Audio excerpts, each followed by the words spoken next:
თქვენი აზრით ევროპა რატომ ეწინააღმდეგება რომ მალე დასრულდეს ომი უკრაინაში? იმიტომ რომ ყველა აკეთებს ფულს შემოკარგო. ეგ უკრაინის ბედი არავის არ აინტერესებს საერთოდ.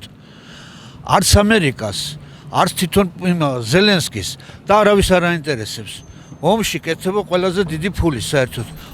ჩემი აზრით ყველაზე მთავარი რაც არის არ აინტერესებთ არც ხალხი და უფრო მეტად ვფიქრობ რომ ფულის კეთების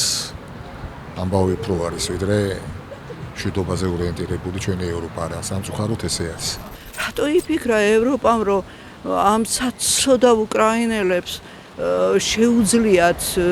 მოგება ევროპა ხო ხედავთ უძლურია არავალიდური აღმოჩნდა ევროპა ვერაფერი ვერ გააკეთა 3 წელი იფერფლება ხალხი ზოგი გაიქცა ზოგი ისა ზოგი ისა ხო და ვერაფერი ალბათ რა ვინც ძალაუფლებაშია მაგათ რაღაც დონეზე აწყობთ ომი და ისინი წყვეტენ რა ხა ჩვენ ადამიანებს ესე მაქსიმუმ ქუჩაში თუ კითხავენ მისი კითხვა არ ეკითხებიან ვინც ალბათ ზევიზის რაღაცაში აწყობს რა შეიძლება უკრაინაში შეიძლება აწყობდეს თქვენი აზრით ავი ხა ათასობით იარაღი როცა კეთდება ტანკები რაღაც განიშნება ხონდა კონდეს ვიღაც უაკეთებს ამას და ამაში ხარჯება რაღაც უამრავი მილიარდი ტრილიონი დოლარი ალბათ რაღაც თავის გამოყენება უნდათ რომ ეს ან დახარჯონ მე კიდე რო გააკეთონ ან რო გააკეთეს ხა გაიგონ როგორ გამოიყურება როგორ იხმარონ და ასე შემდეგ რა ევროპა საერთოდ უკვე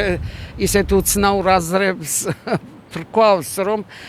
მე მგონი რომ ყველა მოაზროვნე ადამიანი უნდა არც უნდა იფიქროს იმის გამოთქმულ აზრებზე საერთოდ აღარ არის ეს მისაღები არც უნდა ვესწრაფოთ იქ შესვლაზე მისი აზრი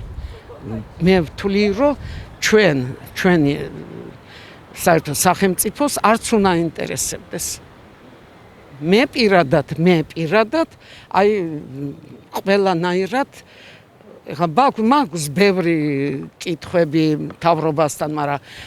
უღრმესი მადლობელი ვარ რომ არ არის ომი და საერთოდ ძალიან სწორ გარეთა პოლიტიკას ძალიან სწორს მისდევს ევროპა რატომ ეწინააღმდეგება რომ მალე დასრულდეს რამენაირად ომი? მე მგონია რომ ევროპას მართავს GVB გლობალური ომის პარტია ევროპისთვის ომის დაწყების დაბრალება იგივეა